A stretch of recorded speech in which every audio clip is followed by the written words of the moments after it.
Quelle jolie coupe de cheveux.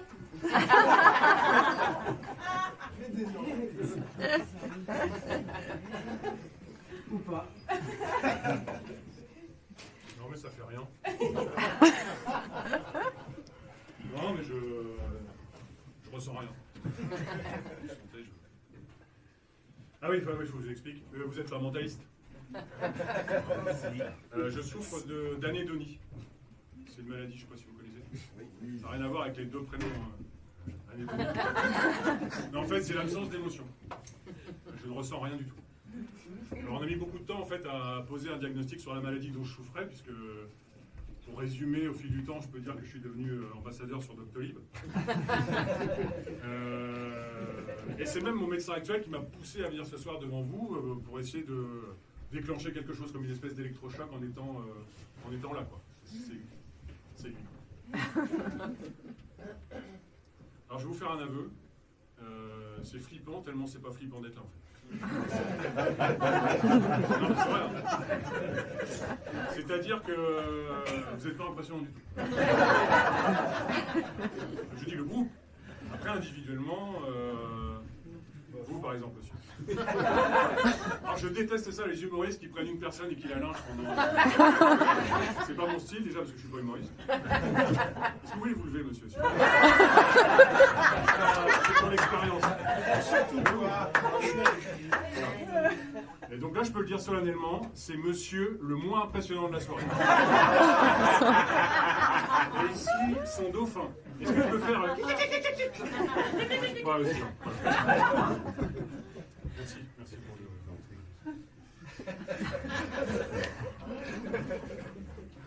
Alors la maladie que j'ai, l'anédonie, bon, grosso modo, vous avez compris, on s'en fout. Par applaudissement, est-ce qu'il y a des personnes dépressives dans la salle ce soir? C'est un peu comme la dépression finalement, sauf que c'est différent et on s'en fout. Alors c'est quoi le quotidien d'un anédoniste comme moi? C'est... je ne ressens rien. C'est plat. Alors j'ai essayé, comme tout le monde, en fait, de faire des choses pour éveiller chez moi des émotions. Je me suis marié, mes gosses, j'ai divorcé. Non, même la déception à laquelle je m'attends est décevante, puisque je m'y attends. Voilà. Alors j'ai essayé les trucs à sensation. La force à Romain. Il y a des gens de Romain là ce soir? Alors je suis allé à la Force à Romain, bon, j'ai essayé plein de manèges. Le seul truc où j'ai eu un tout petit peu peur, c'est l'ours noir. Et encore, j'ai essayé de me mettre que grand.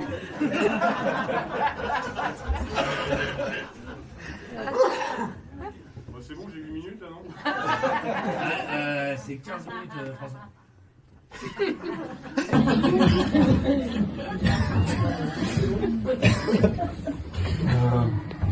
Vous voyez ce que je fais dans la vie? Merci. Je suis conseiller d'une grande enseigne de bricolage. Bon, ça tombe bien, j'ai aucun affect. Samedi dernier, le type arrive vers moi dans mon survêt, réapparent, de face. J'ai des passions dans la vie. Vous allez me demander si j'ai des passions? J'ai des passions. J'adore la peinture et notamment j'adore peindre les nus d'oiseaux. J'ai toujours eu un rapport extrêmement facile avec les animaux. Ça, c'est lié à mon enfance, parce que quand j'étais gamin, en fait, mes parents m'ont oublié, ou certains disent abandonné en forêt. Ça arrive. J'ai grandi en forêt pendant plusieurs années et je plein de copains animaux et très vite j'ai entrepris de construire une maison, quoi. Et je me suis fait aider de castors parce qu'ils sont super pour les animaux. Les castors, il y avait vraiment une entraide, il y avait une solidarité sur le chantier qui était incroyable. Notamment avec les castors et le soir le père nous racontait au coin du feu. Là j'avais encore des émotions pour moi. J'avais pris des serres aussi pour la toiture. Il y avait 2 pivers qui m'ont fait la déco. Enfin voilà. Et puis j'allais au cadastre en fait pour filer les modifs de plans parce que j'avais pas fait exactement tout ce que j'avais dit sur la charpente. Et là c'est mes parents qui me retrouvent sur la route qui me disent ouais. on s'est un petit peu inquiété depuis 6 ans. Qu'est-ce que tu faisais, etc. Donc dégoûté, là, voilà. En plus, la maison était quasiment finie. On allait l'azurer chez les azureurs. Ah, c'est là que ça m'a coupé les ailes, en fait. Et depuis ce jour-là, plus aucune émotion. Vraiment, c'est hyper triste. Il est marrant en même temps le tout-bit de me demander de venir là pour faire rire des gens alors que moi je sais même pas ce que c'est que rire. C'est comment? C'est un peu comme digérer? Après je me suis dit, t'aurais dû préparer un peu au minimum. Si je parle pas dans le micro, c'est volontaire. D'ailleurs je m'assois. T'aurais dû préparer au minimum ton passage. Je veux dire, c'est un peu. Là tu dis tout le temps, t'es en confiance, t'es large, t'as le temps, t'aimes bien travailler dans l'urgence. C'est un peu comme réviser son bac en regardant Roland Garros, quoi. Moi, j'étais pas dedans, mais je me suis dit, bon, ça va venir quand même. Je suis pas venu tant que ça, en fait.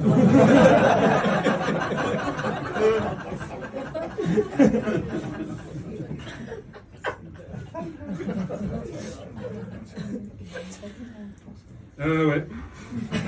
Parce qu'en fait, j'avais quand même beaucoup d'attentes par rapport à ce soir. Je me disais, ouais, tu vas rencontrer un public, t'as beaucoup d'attentes, un peu comme quand tu vas chez le dermato, quoi. Tu vois, d'ailleurs, à ce sujet, vous êtes mieux de démarrer des études de dermato que de prendre un rendez-vous, ça va aller plus vite.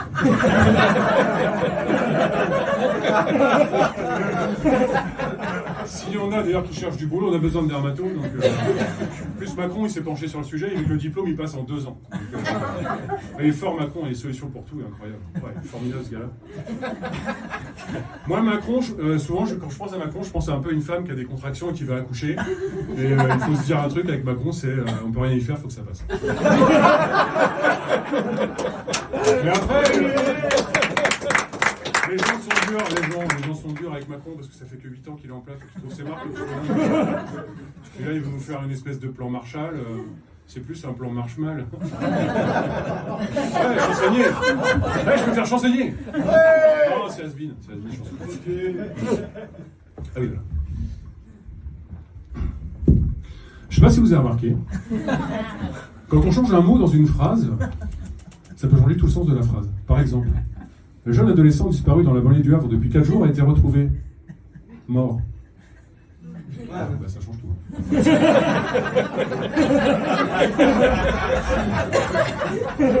Alors, il y a une mare, et dans la mare, il y a un canard. Alors, c'est un village paumé. Et, il y a une mare, il y a un canard. Le canard, il est là sur la mare, on ne sait pas comment il a trouvé. Nous, alors on a des GPS, on a des panneaux, on a même des copains qui nous donnent des indications, puis on ne trouve pas. Alors on est là dans la voiture, oh là, ça fait 20 minutes qu'on tourne avec Tristan, oh là, on doit être nouilles, on ne trouve pas. Alors que le canard, lui, il ne connaît pas, il ne sait même pas que ça existe, et il trouve. C'est dingue, non? Et vous savez qu'un canard, si vous lui coupez la tête, il continue de courir, alors que si vous lui coupez les pattes...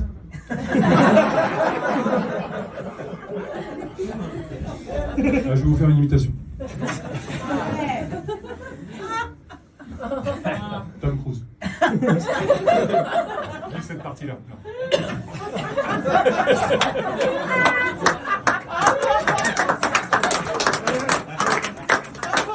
Est-ce que vous avez des scrotums de coude comme ça? Parce que moi c'est énorme et je voulais voir si vous regardez chez vous, c'est assez intime.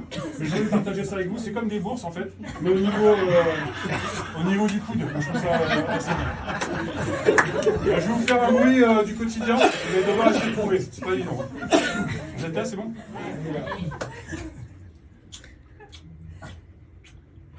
Ok. Fabriqué. Après, si on me demande, j'ai aussi des idées. Par exemple, moi, je pense que le rugby, ce serait plus intéressant si les joueurs ils se passaient la balle dans l'ordre des chiffres qu'ils ont dans le dos. S'ils se trompent, bah, ils rendent la balle. Vous pensez quoi? Et les précautions qu'on voit sur les aliments, les emballages, là, on dirait qu'ils ont ouvert les portes de l'enfer le jour de la production à l'usine. Attention, ça peut contenir des traces de soja, des pansements, des morceaux d'ongles, un bulletin d'URN. C'est dingue, ça. Et le vin là qu'il faut servir à 15 degrés. Les gens, ils ont tous un compas ou un rapporteur à la maison pour mesurer un angle, on a que ça à foutre. C'est hyper exigeant. C'est pas bête. Le mec, il s'est repiqué là, en fait, et... carrément astucieux. Il est passé...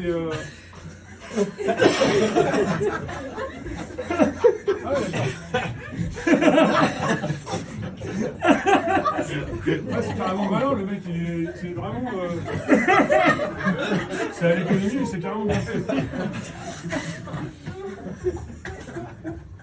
Ouais, chapeau. Si je peux rencontrer les gars... Voilà, c'est tout pour moi. Comme disait Monsieur Curie, show must go home. Je m'arrête là.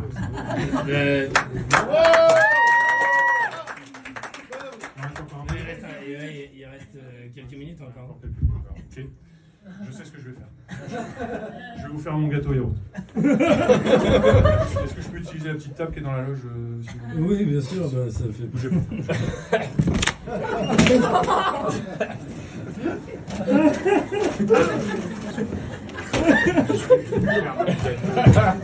Mais les gens, ils en veulent toujours plus. Hein, c'est le problème.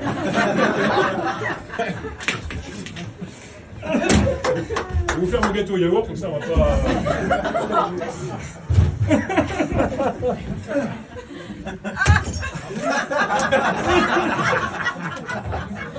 Donc, vous avez vu que j'ai aucune ambition pour le show business, hein, vous l'avez remarqué. Moi, je m'en fous. Alors, je connais un mec qui est dans le show business, je sais pas si vous connaissez, Pierre Néné. Pas Niné, hein, Néné. Alors, il fait des films interdits aux moins de 18 ans, c'est sûrement des films politiques, il faut une carte d'électeur, il y a un vote à la fin, je sais pas ce qu'il fait. Mais alors, ça marche bien pour lui. Hein. Moi aussi, vous avez vu les films avec Pierre Néné, non 20 cm d'écart. 5 in a girl. Non SOS 617. SOS 617, la trilogie, c'est bien ça. Yves sur Laurent. Non ça vous dit rien ça. Je compte démonter Christo. Non bon, en tout cas, ça marche carrément bien pour Pierre Néné. Donc je vais vous faire la recette du gâteau yaourt, mais c'est pas n'importe quel gâteau. Hein. C'est le roi des gâteaux, c'est le papa des gâteaux. D'accord? Là, il n'existe pas encore, il est juste là. Il nous écoute. Mais il n'est pas encore là. Il est un peu là, mais il n'est pas vraiment là. Alors moi, je vais vous donner mes petits tips, hein, mes astuces pour les... Ça se dit pas comme ça? Mes tips pour réussir sur le gâteau yaourt. Alors le premier tips, j'en fais 2. Comme ça, si j'en rate un, il en reste toujours. Deuxième tips, des produits de qualité. Éventuellement, si vous avez vraiment le pouvoir d'achat, les produits du tiroir. Vraiment, vous lésinez pas, vous prenez de la bonne farine, vous prenez exactement des bonnes choses comme ça. D'ailleurs, l'autre jour, je faisais la queue à la boulange, j'étais midi et demi, j'allais acheter un sandwich, et puis je fais la queue, et la vendeuse me dit c'est pour la formule? Alors, moi, je dis oui, sans savoir pourquoi, en fait. Hein. Et là, c'est mon tour, puis je fais... Abracadabra.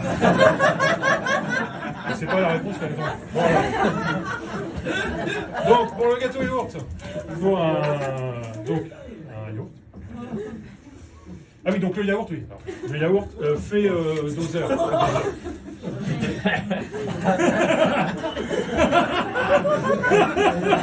Le doseur. Donc c'est le doseur, on en aura besoin plus tard.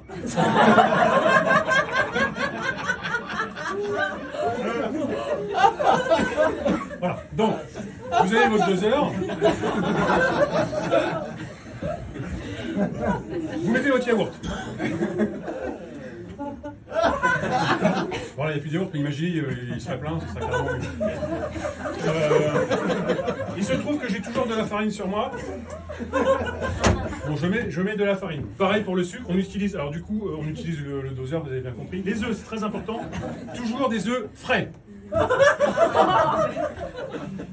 voulez pas me le casser, non? Bon, bah celui-là, bon. Voilà, donc moi, j'ai toujours un peu de croquant, ça apporte un peu de mâche. Les gens aiment bien, c'est assez particulier. Voilà, du sucre, etc. Ah oui, vous savez pourquoi on appelle ça une maryse? Moi non plus, c'est dommage, j'en aurais pu en parler. Voilà, la recette est quasiment terminée.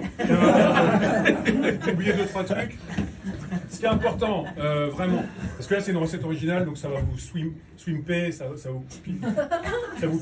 Enfin, il y a de l'acidité, il y a plein de choses, c'est une recette. Si vous n'avez pas tout suivi, je vais vous distribuer des QR codes. C'est un chemin pour aller vers la recette donc, que j'ai mise en ligne.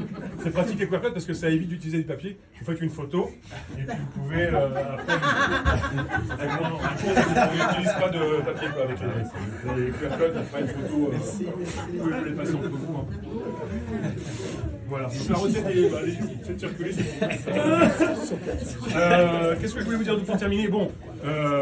Voilà, j'ai peut-être été un peu vite. La cuisson, on me demande souvent, donc c'est 2 heures à 45 degrés, 4 heures à 15 et 2 jours à l'air libre si on n'a pas de four.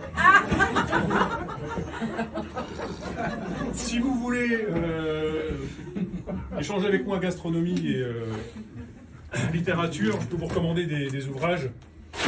10 œufs en colère, je ne sais pas si vous connaissez. Germinail, Voyage au boudin à la nuit, À la recherche du pain perdu. Il y a toutes ces choses-là que je vous recommande si vous aimez vraiment la littérature. Quant à moi, merci d'avoir participé de gré ou de force à cette expérience médicale, parce que vous ne saviez pas. Moi, je ne sais pas du coup quel incident sera sur moi, mais je le saurai peut-être la semaine prochaine. Et je vous remercie de votre attention.